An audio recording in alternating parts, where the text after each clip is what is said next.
You've tuned into The Mountain Gardener with your host, Ken Lain. Gardening, it can be challenging, but with these simple insider tips, you'll reap huge rewards. Now, let's tune into today's Mountain Gardener with Ken and Lisa. We are back with The Mountain Gardener, your host, Ken Lain, and the beauty of having the radio studio right here at the Garden Center is when someone as smart as Chris Shipley of Civano Nurseries shows up and he's training your team on the best Texas Ranger, best native flowering, whatever. Now, Chris, you've got to share that with everyone. There's no reason my staff should just have, we need you. You mind coming over and doing a radio segment? So Chris Shipley's a friend. He owns Civano Nursery down in Tucson. Welcome, Chris. I'm glad you're here. Thank you, Ken. Thanks for having me. You enjoying the mountains? Loving it. Yeah.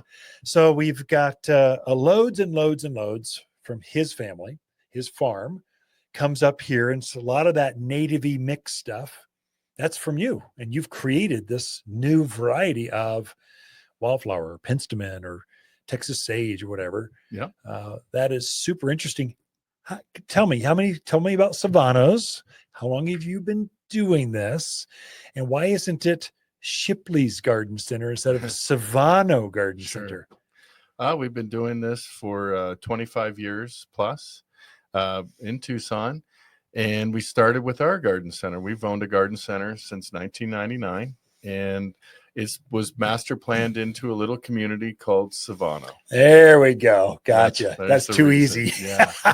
And that's where most of us live too. Really? My brothers. Even now? Civano, really? Yeah. And that's where our garden center is. Yeah. On the southeast side of Tucson.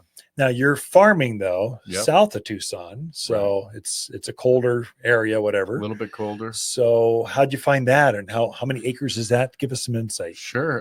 So we used to move trees out of the desert and resell them to homes. So they would be trees that were going to be like mesquites or something, mesquites and palo verdes gotcha. that were in danger of being bulldozed over for new homes. And we would save them. When we were working on this one field nearby, and we looked over a half a mile away, we could see this other beautiful field that was for sale. And like, man, wouldn't it be nice, instead of having to move all around the county trying to move these big trees, if we just grew the trees in one spot? Sure. And sure enough, we made a deal to lease the land in the beginning from the owner. He was very excited that native trees and shrubs would be planted there and sold. And that's how we started. It was just that my not wanting to drive 50,000 miles a year inside Pima County. Now your plants are sold from San Diego to Louisiana and everything in between, to Albuquerque to Prescott, Arizona, to everywhere. It's amazing what you've done with that. So you've taken a little farm and grown it into a real player. So how many customers you got, or any kind of metrics on that, or I think we have about 800 or 900 customers. 900 as well. We sell into six states at least. Yeah. In about 1,000-mile circle. Yeah. From Tucson, and we go it every week. Phoenix is our biggest market. Sure, but Texas, Prescott, Albuquerque, Little Lubbock, Amarillo, Houston, Dallas, that's where we're at. So yeah, Austin, Texas. And so the new plant, so you got, how many family members work in the family business? So it is my two brothers, Alex and Nick, myself. My father still works every day with us. He'll be 85 this year. I love Les. He's a mentor of mine. He's a friend. He's awesome. Dad. And my wife, Melanie. Yeah. Cool. Yep. So truly a family business. That's what I love about this industry. It is family. Oh yeah. Still family rooted. And so families selling to families, and we're all trying to help each other get better. Yeah, that's good. So what's new for this year? Any kind of new intros, new kind of plants? You're always developing new life forms, whether it's a shorter, prettier, chubbier, fuller bloomer, the color. What's new? So this year we launched Laredo Texas Ranger. Okay. Microburst Texas Ranger. Little Lynn Texas Ranger. We have that's three. Oh yeah, Little Lynn. Keep going. Oh, then impress me. So that's the Rangers. We actually have another Ranger, which I won't say the name of. That'll be released this fall. Be that is coming out, a dwarf green cloud ranger. Yeah. And then we have we have our orange crush, globe mallow. Yeah. And also what's new is we'll have a new Pensman Perry out later this year. Gotcha. All natives to drought. Native. We're going to try to not call them natives because people don't know what they are. Oh, we're going to try to call them super low maintenance. Low maintenance. Easy care. Put them out there, neglect them. They'll still grow. Plant.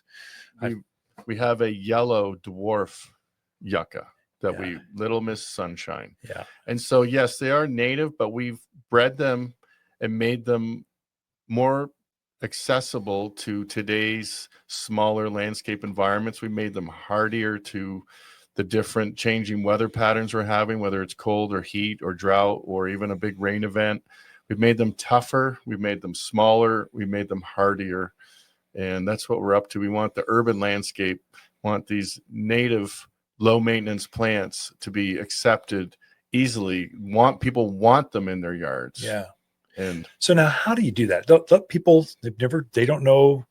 How do you create this new science? Is this just like madman, like injecting nuclear chemicals into these plants and you see if they glow in the dark, or you just go, oh, there's a wild one out there. Where'd that come from? I'm going to go collect that, or seed, or cuttings? How do you do that? It's 4 different ways.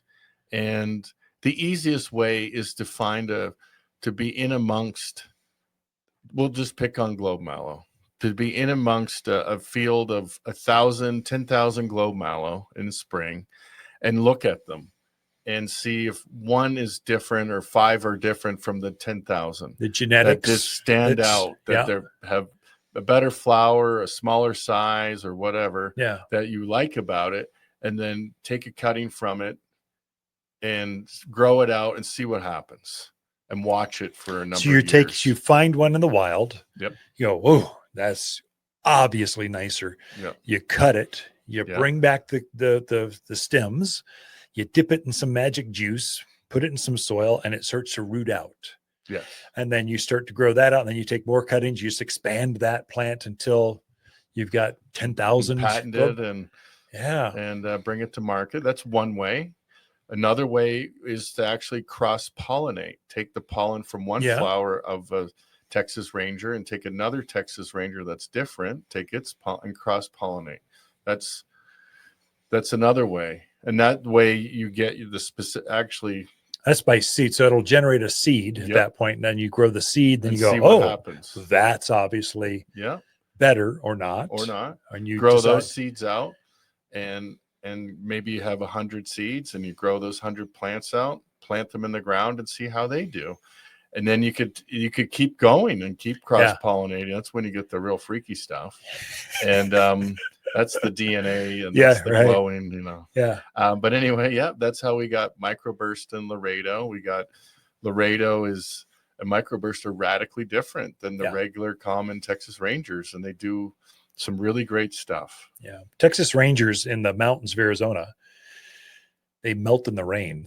They die in the monsoons. You get soggy and they just collapse. Right. Yours don't do that. Right. And they don't get as big. They're cuter. They're rounder. They're fluffier. They're better looking plants in the winter and they just bloom longer. Yep. It's impressive what you guys are developing. So you take cuttings, you either cross pollinate, you take pollen from one, little Q-tips over here, Q-tips over here. What's the third and fourth way? Third one is to what is another way? Didn't mean to put you on the spot, but I'm interested. I think listeners are interested. So another way would be to find them in nature, cross-pollinate, is to find them we find things after cold events. Oh, gotcha. So or extreme drought, or some not typical natural event where plants are stressed out and are harmed. Yeah. And then you find the ones you see a whole stand that are left alive. Wow. And 4 are alive and thousands are dead. Yeah. You're like, those ones are stronger. Why? What's going on here? Yeah. And so we would take the cuttings from those and grow those out and see, and then test it. Okay, it went to 0, no problem, but everything else is dead. Go go recreate, see if it'll live again. Oh yeah, it does. Wow. And so that's a big cold event or a big drought event. So you get those attributes. That's how we got Chili Willy, the petalanthus, the slipper plant that we patented. It's radically cold hardier than the rest of the slipper plants. Yeah. Well, Chris Shipley with Civano's Nursery. We are out of time, Chris. I apologize. This is super interesting. We will have to have you back, but thanks for making me a better garden center, getting us great, new, interesting, fun plants that people are not going to find anywhere else, because I have friends in the right places. Thank you. Appreciate it. Chris Shipley, Civano Nursery. Look, if your mom, wife, or mother-to-be enjoys dead, cut flowers and the peace that comes when dining with all those kids, then by all means, take her to your favorite buffet. But if she really loves her garden, a gift card from Waters makes perfect sense. In reality, you're giving her 90 minutes of peace and quiet while she shops for her own flowers. Waters Garden Center, 1815 Iron Springs Road in Prescott, the place where people who love their gardening moms love to shop. For a more fruitful garden, increased success in the landscape that just feels better, then tune in daily to the Mountain Gardener podcast. Subscribe through your favorite podcast streamer or visit watersgardencenter.com. Better yet, visit me directly right here at Waters Garden Center. Thanks for tuning in.